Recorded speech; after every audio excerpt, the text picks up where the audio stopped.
আমর ইবনুল আস রাদিয়াল্লাহু তাআলা আনহু গিয়ে ফিলিস্তিন বিজয় করছে, জেরুজালেম, বাইতুল মুকাদ্দাস।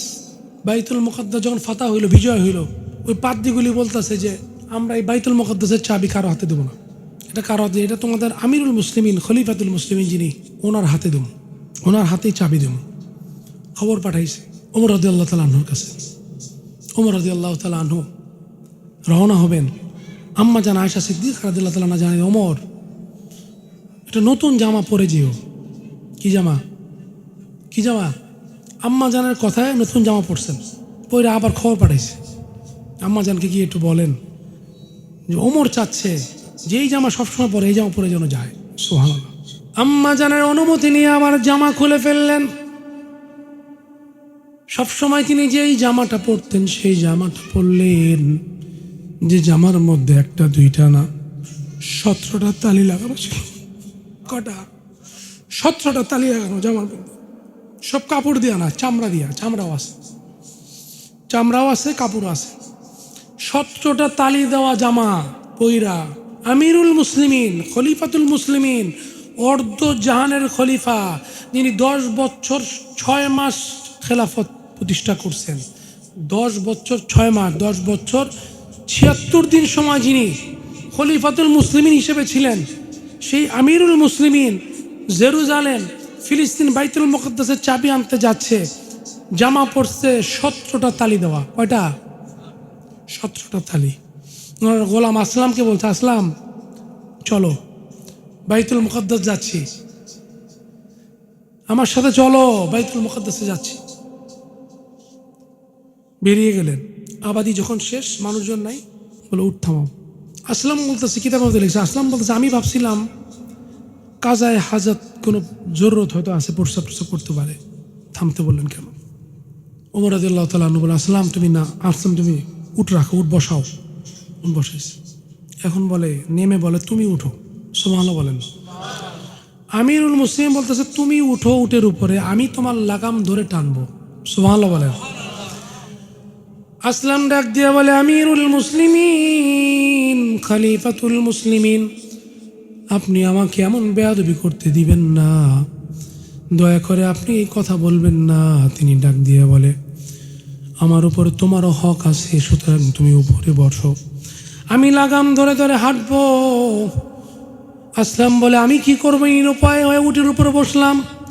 খলিফাতুল মুসলিমিন আমার মুনিব উটের লাগামটা ধরে ধরে হাঁটতেছে। কিছু দূর যাওয়ার পরে আমি বললাম, আমিরুল মুসলিমিন আমাকে নামিয়ে দেন। তিনি আবার নামিয়ে দিলেন। ওমর রাদিয়াল্লাহু আনহু আবার উঠে বসলেন। আবার কিছু দূর যাওয়ার পরে আবার গোলাম নিচে নামলো, তিনি উপরে উঠলেন। এইভাবে চলতে চলতে এমন একটা অবস্থা হয়েছে, যখন বাইতুল মুকাদ্দাসের কাছে চলে আসছে, তখন গোলাম উপরে বসা, আমিরুল মুসলিমিনের হাতের মধ্যে লাগাম। আসলাম ডাক দিয়ে বলে, আমিরুল মুসলিমিন আপনি মেহেরবানি করে আমাকে এরকম বেয়াদবি করতে দিয়েন না, আপনি একটু সুযোগ করে দেন, আমি নিচে নামি, আপনি উপরে ওঠেন, বাইতুল মুকাদ্দাস দেখা যায়। তিনি বলে, এটা তোমার পালা, তুমি উপরে থাকো। এর মধ্যে কিতাবে লেখছে জুতাটা ছিঁড়ে গেছে। জুতাটা ছিঁড়ে গেছে। ওমর রাদিয়াল্লাহু আনহুর এক হাতের মধ্যে ছিঁড়া জুতা, আর এক হাতের মধ্যে লাগাম। এইভাবে সামনে যখন গেছে জেরুজালেমের মধ্যে, ফিলিস্তিনের বাইতুল মুকাদ্দাসের সামনে যখন গিয়েছে, সমস্ত পাদ্রীরা দাঁড়ানো, যে খলিফাতুল মুসলিমিন কত জানি শান, কত সৈন্য সামন্ত নিয়ে জানি আসবে, কি জানি বহর থাকবে। 2 জন লোক দেখা যায়। সবাই ভাবছে যিনি উটের উপর বসা তিনি আমিরুল মুসলিমিন। আসলাম বলে, না না, বেয়াদবি করবেন না, আমি না, আমি না, আমি না, আমিরুল মুসলিমিন জিনার হাতের মধ্যে ছিঁড়া জুতা আর শরীরের মধ্যে 17টা তালি দেওয়া জামা। 17টা তালি দেওয়া যে জামা পরা, হাতের মধ্যে যার ছিঁড়া জুতা, ইনি হচ্ছেন আমিরুল মুসলিমিন খলিফাতুল মুসলিমিন। ওখানে যতগুলো পাদ্রী ছিল সমস্ত পাদ্রীগুলি বলে, এটা যদি মুহাম্মদ সাল্লাল্লাহু আলাইহি ওয়াসাল্লাম ইসলাম হয়ে থাকে, আপনি এখনই আমাদেরকে কলমা পড়িয়ে প্রত্যেককে মুসলমান বানিয়ে দিন। আল্লাহু আকবার। ইসলাম এভাবে আসে নাই। সেই ওমর রাদিয়াল্লাহু তাআলা আনহু হুযায়ফা রাদিয়াল্লাহু তাআলা আনহুর কাছে গেছে, গিয়ে বলে, হুযায়ফা তোমার কাছে নবীজি গোপন কথা বলে, তোমার কাছে নবীজি গোপন কথা বলে। হুযায়ফা, তুমি কোনো মুনাফিকের জানাজা পড়ো না, তোমার কাছে নবীজি মুনাফিকদের লিস্ট বলে গেছে, কারা কারা মুনাফিক তোমার কাছে আল্লাহ রসুল বলে গেছে। হুযায়ফা, একটা কথা আমাকে বলবা? বলে, কি কথা? আমি একটা বিষয় নিয়ে বড় পেরেশানির মধ্যে আছি, তুমি আমাকে বলো এই মুনাফিকদের লিস্টের মধ্যে কি আমি ওমরের নাম আছে কিনা? এই মুনাফিকদের লিস্টের মধ্যে কি আমি ওমরের নাম আছে কিনা?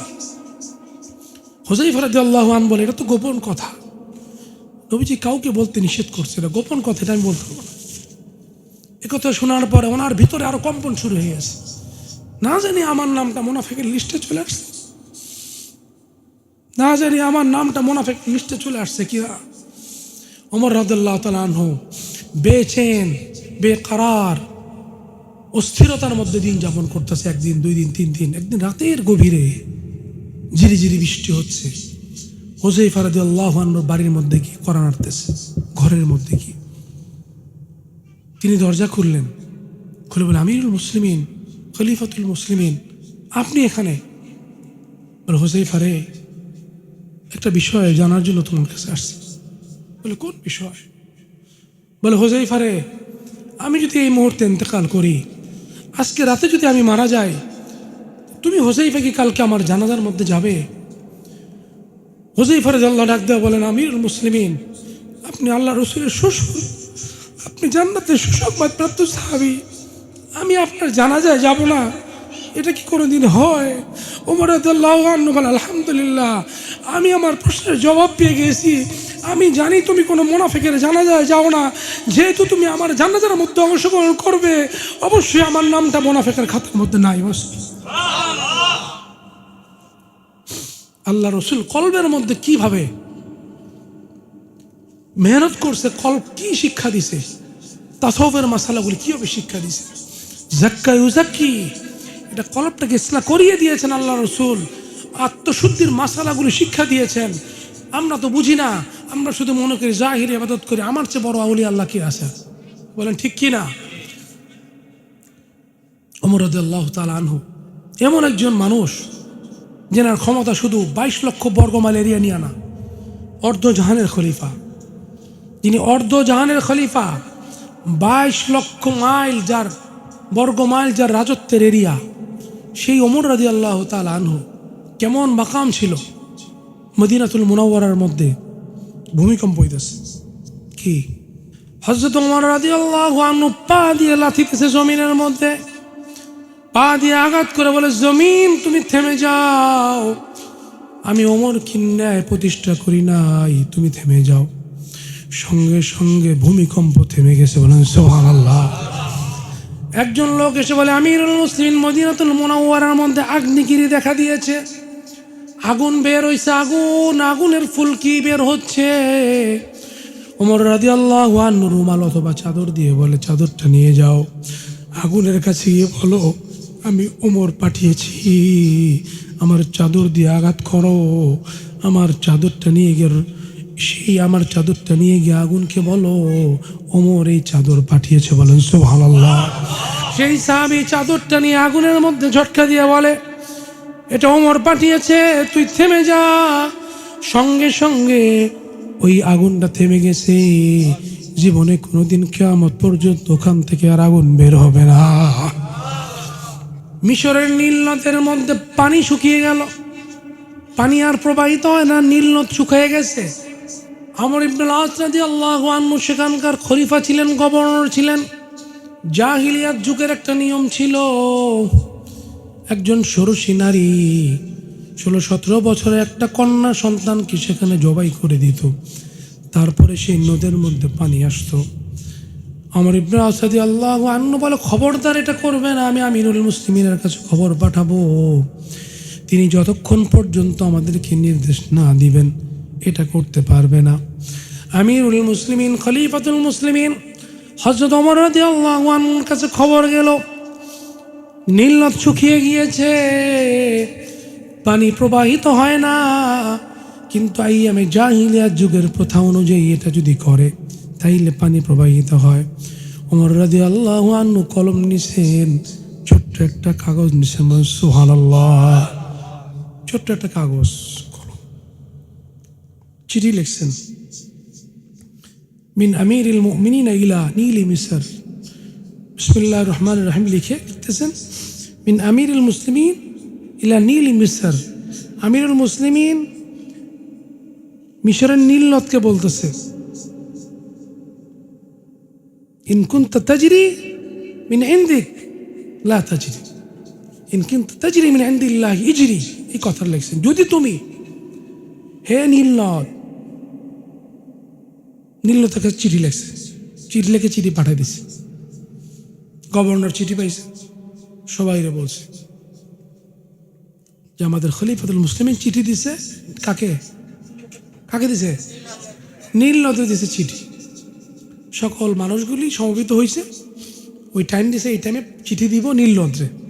সমস্ত মানুষগুলি একত্রিত হয়েছে। গভর্নর গিয়া চিঠিটা দেখছে, চিঠির মধ্যে লেখা ছিল ইলা নীল মিসর, যে মিশরের নীল নদকে আমি চিঠি দিচ্ছি, ইন কুনতা তাজরি মিন ইনদিক লা তাজরি, ইন কুনতা তাজরি মিন ইনদিল্লাহি ইজরি। তুমি যদি তোমার ক্ষমতায় প্রবাহিত হও, তোমার প্রবাহিত হওয়ার কোনো দরকার নেই। আর যদি তুমি আল্লাহর নির্দেশে প্রবাহিত হও, ইজিরি, এই মুহূর্তে প্রবাহিত হওয়া শুরু হও। চিঠিটা রাখতে দেরি হয়েছে, ওই মুহূর্তে নীল নদ থেকে 12 ফিট পর্যন্ত বেশি পানি হয়েছে। সুবহানাল্লাহ। এখনো সেই নীল নদের পানি শুকায় নাই। কেমন আল্লাহকে মানাইছে। মসজিদে নববীতে তারে খুতবা দিতেছে, জুমার দিনে খুতবা দিচ্ছে, 1000 মাইল দূর সাহাবাদের একটা জামাত গেছে, যুদ্ধ করতেছে, তিনি খুতবা দেওয়ার জন্য দাঁড়াইছে, দাঁড়ায় বলতে, ইয়া সারিয়াতুল জামাল, এ সারিয়া, জাপালের দিকে, পাহাড়ের দিকে লক্ষ্য করো। বাতাস এই কথাটা নিয়ে 1000 মাইল দূরে সেনাপতির কানে পৌঁছে দিছে। বলেন সুবহানাল্লাহ। যুদ্ধের মধ্যে, পাহাড়ের মধ্যে শত্রু ছিল, সাহাবা একদম দেখে নাই। যদি না দেখতো, পিছন থেকে হামলা করলেও যুদ্ধে আর বিজয় আসতো না। মসজিদে নববীতে দাঁড়াইয়া মিম্বারের মধ্যে ডাক দিছে, 1000 মাইল দূরে সেই আওয়াজ পড়ছে। 1 মাস পরে যখন ওই যুদ্ধে বিজয় হয়ে আসছে, মদিনাতুল মুনাওয়ারা এসে বলে, আমিরুল মুসলিমিন, আমরা যখন যুদ্ধ করতেছিলাম তখন আপনি আমাদেরকে বলছেন, আপনি আমাদেরকে দিক নির্দেশনা দিয়েছেন, ওইভাবে আমরা যুদ্ধ করে বিজয় হয়েছে। সুবহানাল্লাহ।